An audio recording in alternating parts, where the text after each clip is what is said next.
ಅದು ಪತ್ನಿ ಒಬ್ಳು ಕಂಪ್ಯೂಟರ್ ಆಪರೇಟರ್ ಆಗಿರ್ತಾಳೆ. ಸೊ ಗಂಡ ಆಚಾರ್ಯ ಆಗಿರ್ತಾನೆ, ಕಾರ್ಪೆಂಟ್ರು ಶಾಪಲ್ಲಿ ಕೆಲಸ ಮಾಡ್ತಾ ಇರ್ತಾನೆ ಅವನು.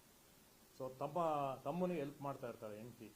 ಸೊ ತಮ್ಮನಿಗೆ ಹೆಲ್ಪ್ ಮಾಡ್ತಾ ಇರೋದ್ರಿಂದ ಗಂಡ ಕೂಡ ಕಾರೆಲ್ಲ ಕೊಡ್ಸಿರ್ತಾರೆ. ಗಂಡ ನನಗೂ ಕೂಡ ಹೆಲ್ಪ್ ಮಾಡೋ ಕಾರ್ ಕೊಡಿಸು ಅಂತ ಒಂದು ಅವರಿಬ್ಬರು ಮಧ್ಯದಲ್ಲಿ ನಡೀತಾ ಇರುತ್ತೆ ಮಾತುಕತೆ. ಮತ್ತು ಅವಾಜ್ ಶಬ್ದಗಳಿಂದ ಹೆಂಡತಿ ನಿಂದಿಸ್ತಾ ಇರ್ತಾನೆ ಹೆಣ್ಣೆ. ಸೊ ಅದು ತಮ್ಮನಿಗೆ ಸಹಿಸಕ್ಕೆ ಆಗ್ತಾ ಇರಲ್ಲ, ನಮ್ಮ ಅಕ್ಕನ ಈ ಥರ ಹಿಂಗೆ ನಮ್ಮ ಭಾವ ಈ ಥರ ಇದು ಮಾಡ್ತಾರಲ್ಲ ಅಂತ. ಸೊ ಈ ಒಂದು ಹಿನ್ನೆಲೆಯಲ್ಲಿ ಅವತ್ತು ನೈಟು ಅವನು ಮತ್ತು ಅವನಿಬ್ಬರು ಸ್ನೇಹಿತರು, ಆ ಸ್ನೇಹಿತರಲ್ಲಿ ಒಬ್ಬ ಹುಡುಗ ಇದ್ದಾನೆ, ಸೊ ಮೈನರ್ ಇದ್ದಾನೆ. ಸೊ ಅವರು ಮೂರು ಜನನು ಸೇರಿಕೊಂಡು ಈ ಥರ ಒಂದು ರಾಬ್ರಿ ಟೈಪ್ ಒಂದು ಅಟೆಂಪ್ಟ್ ಮಾಡಿದ್ದಾರೆ. ನಾವು ಸ್ವಲ್ಪ ಪ್ರಾಥಮಿಕ ತನಿಖೆಯಲ್ಲಿ ನಾವು ರಾಬ್ರಿಗೆ ಇರಬೇಕು ಅಂತ ಅಂದ್ಕೊಂಡು ಇದನ್ನು ರಾಬ್ರಿ ಮಾಡಕ್ಕೆ ಬಂದಿದ್ದಾರೆ ಅಂತ ನಮ್ಮ ಅನಿಸಿಕೆ ಆಗಿತ್ತು. ಬಟ್ ಆಮೇಲೆ ತನಿಖೆ ಮಾಡಿದಾಗ ಇದು ಒಳಗಡೆ ಫ್ಯಾಮಿಲಿ ಗಂಡ ಹೆಂಡತಿ ಡಿಸ್ಪ್ಯೂಟು ಅಂತೇಳಿ ಒಂದು ಅಟೆಂಪ್ಟ್ ಮರ್ಡರ್ ಅಂತೇಳಿ ಕನ್ವರ್ಟ್ ಮಾಡ್ಕೊಂಡು ನಾವು ಕೇಸಿಗೆ ತೊಗೊಂಡಿದ್ದೀವಿ. ಈ ರೀತಿ ಕ್ರೈಮ್ ಹೆಚ್ಚಾಗ್ತಾ ಇದೆ ಸರ್ ಮೈಸೂರು ಭಾಗದಲ್ಲಿ, ಈ ಥರ ಕ್ರೈಮ್ ಹೆಚ್ಚಾಗ್ತಾ ಇದೆ ಸರ್. ಅದಕ್ಕೇನಾದ್ರೂ ಸ್ಪೆಷಲ್ ಆಗಿ ಏನಾದ್ರು ಇನ್ವೆಸ್ಟಿಗೇಷನ್ ಟೀಮ್ ಇಡೋದಾಗಿರ್ಬೋದು? ಇಲ್ಲ, ನಮ್ಮ ಅಪರಾಧ ತನಿಖಾ ದಳ ಇದೆ, ಅಪರಾಧ ತನಿಖಾ ದಳ ಕೆಲಸ ಮಾಡ್ತಾ ಇದೆ.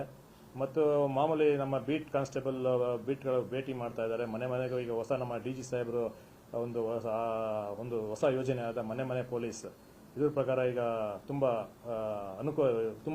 ಹೆಚ್ಚಿನ ಮಟ್ಟದಲ್ಲಿ ಪರಿಣಾಮಕಾರಿಯಾಗಿ ಕೆಲಸ ಮಾಡಿ ಈಗ ಪ್ರತಿ ಮನೆಗೂ ಪೊಲೀಸರು ಹೋಗಿ ಒಂದು ಮಾಹಿತಿ ಕೊಟ್ಟು ಜಾಗೃತಿ ಉಂಟು ಮಾಡ್ತಾ ಇದ್ದಾರೆ. ಈ ಅಪರಾಧ ಕೃತ್ಯಗಳು ಮತ್ತು ಅಪರಾಧ ಹೇಗೆ ಸಂಭವಿಸಿದೆ, ಹೇಗೆ ನಾವು ಎಚ್ಚರಿಕೆಯಿಂದ ಇರಬೇಕು ಅನ್ನೋದ್ರ ಬಗ್ಗೆ ಒಂದು ಜಾಗೃತಿ ಮೂಡಿಸ್ತಾ ಇದ್ದಾರೆ ಒಂದು ಈ ಕಾರ್ಯಕ್ರಮದಲ್ಲಿ. ಸೊ ಮದುವೆಯಾಗಿ ಒಂದು 8 ವರ್ಷ ಏನಾಗಿರ್ಬೇಕು. ಇಲ್ಲ, ಅದು ಇನ್ನೂ ಮದುವೆ ಏನಾಗಿರಲಿಲ್ಲ, ಇದೇ ಮದುವೆ ಆಗಿ ಗಂಡಿನ ಜೊತೆ ಇದ್ದಾಳೆ. ಕೌಟುಂಬಿಕ ಅದೇ ತಮ್ಮನಿಗೆ ಹೆಲ್ಪ್ ಮಾಡ್ತಾ ಇರೋದಕ್ಕೋಸ್ಕರ ಅದು ನನಗೂ ಒಂದು ಮಾಡಲಿ ಅಂತ ಒಂದು ಗಂಡಂದು ಒಂದು ಇದು. ಇವಳು ಗೌರ್ಮೆಂಟ್ ಇದರೊಳಗೆ PDO ಆಫೀಸಲ್ಲಿ ಇದ್ದಾಳೆ ಇವಳು. ಸೊ ಆತ ಆಚಾರ್ಯ ಕೆಲಸ ಮಾಡ್ತಿದ್ದ, ಒಂದು ಪ್ರೈವೇಟ್ ಇದರೊಳಗೆ ಒಂದು ಆಚಾರ್ಯ ಕೆಲಸ ಮಾಡ್ತಿದ್ದ. ಸೊ ಆ ಒಂದು ಹಿನ್ನೆಲೆಯಲ್ಲಿ ನನಗೂ ಕೂಡ ರೀಸೆಂಟಾಗಿ ಒಂದು ಕಾರ್ ಕೊಡಿಸಿದ್ದು ತಮ್ಮನಿಗೆ. ಸೊ ನನಗೂ ಒಂದು ಕಾರ್ ಕೊಡಿಸ್ಲಿ ಅಂತ ಒಂದು ಆಗ್ತದೆ ಡಿಮ್ಯಾಂಡು. ಸೊ ಈ ಒಂದು ವಿಷಯದಲ್ಲಿ ಆಗಲ್ಲ ಇಲ್ಲ ಅನ್ನೋದಕ್ಕೋಸ್ಕರ ಅವಾಜ್ ಶಬ್ದ ಮಾತಾಡ್ತಾ ಇದ್ದು, ಹೆಂಡತಿಗೆ ಮಾತಾಡಿ ನಿಂದಿಸ್ತಾ ಇದ್ದ.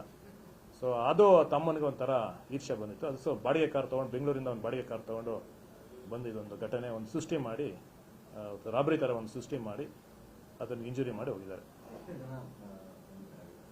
4 ಮೆಂಬರ್ಸ್, 3 ಬಂದಿದ್ದ 3 ಮೆಂಬರ್ಸ್. ಈಗಿನ ಸರಿ ಸರ್ 4 ಆಗಿ.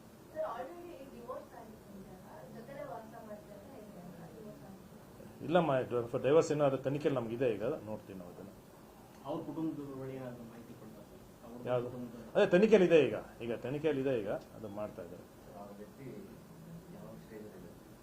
ಇಲ್ಲ, ಔಟ್ ಆಫ್ ಡೇಂಜರ್ ಏನಿಲ್ಲ, ಜೀವಂತವಾಗಿದೆ, ತೊಂದರೆ ಇಲ್ಲ, ಜೀವಕ್ಕೇನು ತೊಂದರೆ ಇಲ್ಲ. Okay, thank you.